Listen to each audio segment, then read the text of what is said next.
नमस्कार। केजीएसके online platform पर आप सभी का स्वागत है।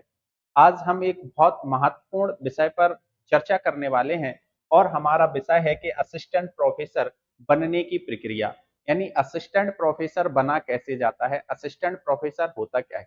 इस विषय के अंतर्गत हम असिस्टेंट प्रोफेसर की सारी कैटेगरी पर बात करेंगे कि असिस्टेंट प्रोफेसर क्या होता है, एसोसिएट प्रोफेसर क्या होता है और प्रोफेसर क्या होता है।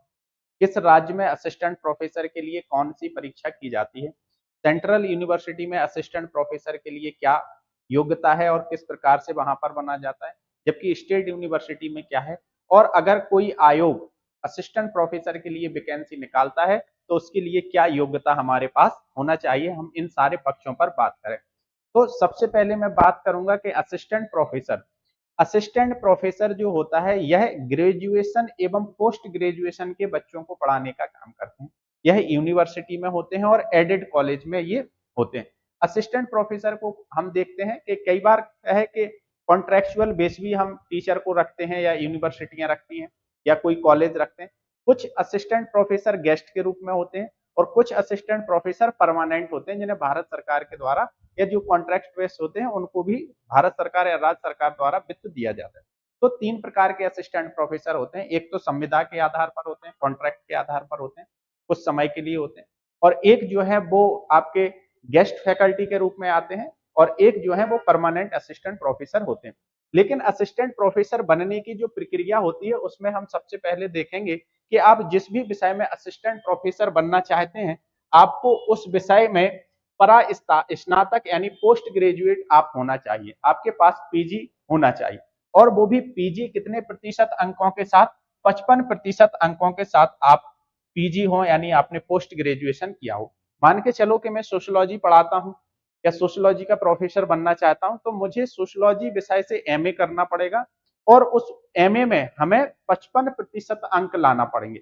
इसके साथ अगर आप किसी विशेष कैटेगरी में हैं तो आपको 5% की छूट दी जाती है, यानी फिर आपको 50% अंक के साथ अंदर किया जा सकता है, यानी आपकी एमए में कितना होना चाहिए, 50% अंक।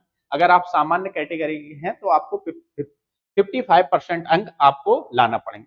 इसके साथ हमें याद रखना है कि एमए तो आपका होना ही होना चाहिए। एक यूजीसी परीक्षा करवाती है जिस परीक्षा का नाम है नेट का एग्जाम। तो अर्थात जो नेट एग्जाम है इस नेट एग्जाम को भी हमें पास करना पड़ेगा, क्योंकि नेट एग्जाम के माध्यम से ही हम क्या करेंगे, इस परीक्षा में बैठ सकते हैं। तो नेट की जो परीक्षा है इस परीक्षा का जो आयोजन है वो यूजीसी करवाती है। यूजीसी वर्ष में 2 बार नेट परीक्षा का आयोजन करवाती है। एक परीक्षा जो होती है वो जून में होती है और एक परीक्षा जो है वो दिसंबर में, यानी हर 6 महीने में एक बार यूजीसी जो है वो नेट का एग्जाम करवाती है। और यह यूजीसी जो है यह जो बच्चों का रिजल्ट देती है वो 3 कैटेगरी में देती है। एक ऐसे बच्चे क्वालिफाई करते हैं जो केवल पीएचडी क्वालिफाइंग होते हैं, अर्थात अगर कोई विद्यार्थी पीएचडी करना चाहता है तो उसे क्या करना पड़ेगा, पीएचडी क्वालिफाई करके वो शोध के कार्य में आगे बढ़ सकता है, रिसर्च के कार्य में आगे बढ़ता है। तो एक कैटेगरी वो ऐसे बच्चों को क्वालिफाई करते हैं ओनली फॉर पीएचडी, यानी वो पीएचडी में एडमिशन लेने के पात्र हैं। यही यूजीसी दूसरी कैटेगरी ऐसे छात्रों की पास करती है जिन्हें वो कहती है असिस्टेंट प्रोफेसर क्वालिफाई, यानी नेट की परीक्षा उन लोगों ने पास की है। अब वह भारत सरकार के या राज्य सरकार के किसी भी कॉलेज में असिस्टेंट प्रोफेसर बनने की योग्यता रखते हैं, क्योंकि उन्होंने क्या कर लिया है, यूजीसी का नेट एग्जाम क्वालिफाई कर लिया है। ये परीक्षा एक ही है लेकिन 3 कैटेगरी में रिजल्ट दे रही है यूजीसी। एक तो ओनली पीएचडी के लिए रिजल्ट दे रहे हैं, दूसरा रिजल्ट दे रहे हैं नेट यानी असिस्टेंट प्रोफेसर के लिए आप पास हो गए, और उसी परीक्षा में एक और रिजल्ट देते हैं बच्चों को, कुछ बच्चों को वो जेआरएफ करते हैं, जूनियर रिसर्च फेलोशिप के लिए वो क्वालिफाई करते हैं। यानी ऐसा विद्यार्थी, ऐसा शोधार्थी, ऐसा छात्र जो जेआरएफ की परीक्षा पास कर लेता है वो इन 2 परीक्षाओं को खुद ब खुद उसने पास कर लिया है। और अगर जेआरएफ क्वालिफाई बच्चा शोध कार्य करना चाहता है, पीएचडी करना चाहता है, तो यूजीसी इस जेआरएफ बच्चे को क्या करती है, ग्रांट देती है, कुछ पैसा देती है, फेलोशिप देती है, स्कॉलरशिप देती है। हर महीने अगर आप जेआरएफ हो तो आपको 42 प्लस यानी आपको 42,000 से अधिक पैसे दिए जाते हैं। इसी में आप क्या कर सकते हो, या क्या होता है कि 2 साल बाद आपको जेआरएफ के 2 साल बाद आपको एसआरएफ कर दिया जाता है, सीनियर रिसर्च फेलोशिप। तो यही फेलोशिप में हमारी 10,000 की वृद्धि हो जाती है, लगभग ये 42। अब मैं प्लस इसलिए लगा रहा हूं क्योंकि कुछ शहर ऐसे होते हैं जहां एचआरए अलग, जैसे दिल्ली या बड़े ए कैटेगरी के शहरों में रह रहे हो तो वहां पर हमें एचआरए ज्यादा दिया जाता है। नहीं तो आप मान के चलो कि आपको 40,000 रुपए यहाँ मिलेंगे, और अगर आप एसआरएफ हो जाते हो तो आपको लगभग 50,000 रुपए मिलेंगे। परीक्षा एक ही है, मैंने बताया कौन करा रहा है, यूजीसी नेट करा रहा है। यूजीसी नेट ने एक परीक्षा कराई और इसमें 3 कैटेगरी के बच्चों को क्वालिफाई किया।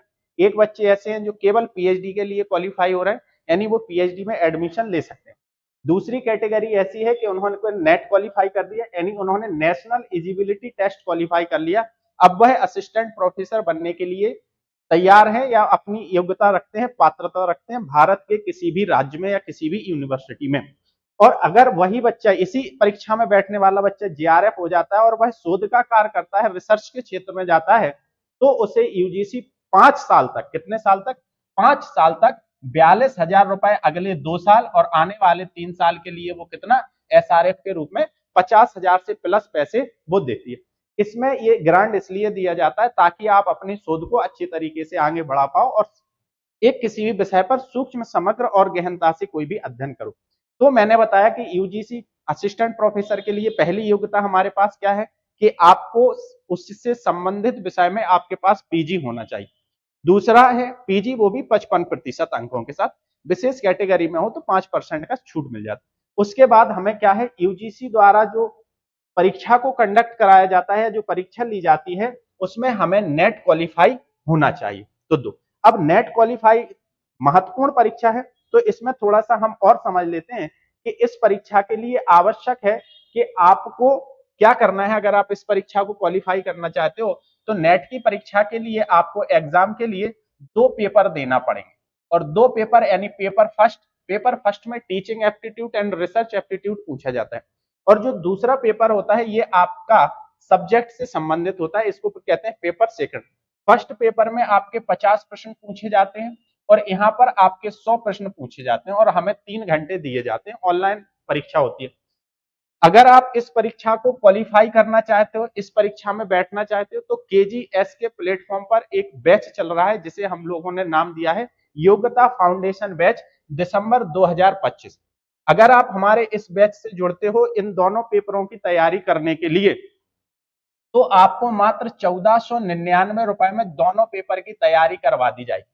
वहां पर सोशियोलॉजी विषय मैं आपको पढ़ाता हूं, हर विषय के एक अपने विषय में पारंगत लोगों को ही वहां पर रखा गया है। हमारे यहाँ हिस्ट्री भी है, पॉलिटिकल साइंस भी है, कॉमर्स भी है, इकोनॉमिक्स भी है, और भी बहुत से सब्जेक्ट हैं, मुझे सारा याद नहीं है, लेकिन कुछ महत्वपूर्ण शब्दों का मैंने सब्जेक्ट का यहाँ पर जिक्र किया है। और जो हमारे फर्स्ट पेपर की टीम है, इन हर टीचर को अपना एक विशेष यूनिट दे दिया गया है, वो उस विशेष यूनिट में क्या है, पारंगत है, उन्हें विशिष्ट ज्ञान है, यानी हर यूनिट को एक पृथक व्यक्ति के द्वारा पढ़ाया जाएगा। तो अगर आप असिस्टेंट प्रोफेसर के लिए नेट की परीक्षा पास करना चाहते हैं तो आप हमारे चैनल से जुड़ सकते हैं, हमारे प्लेटफॉर्म से जुड़ सकते हैं, और इसमें क्या होगा, आप इस परीक्षा को बड़े आराम से पास कर लेंगे। वहां पर सोशियोलॉजी पढ़ाने का काम मैं करता हूं। तो अब असिस्टेंट प्रोफेसर बनने की प्रक्रिया में मैंने आपको बताया कि हमें क्या करना है, पहले तो पीजी करना है 55% अंकों के साथ, और दूसरी महत्वपूर्ण परीक्षा एक निकालना है नेट, और नेट की तैयारी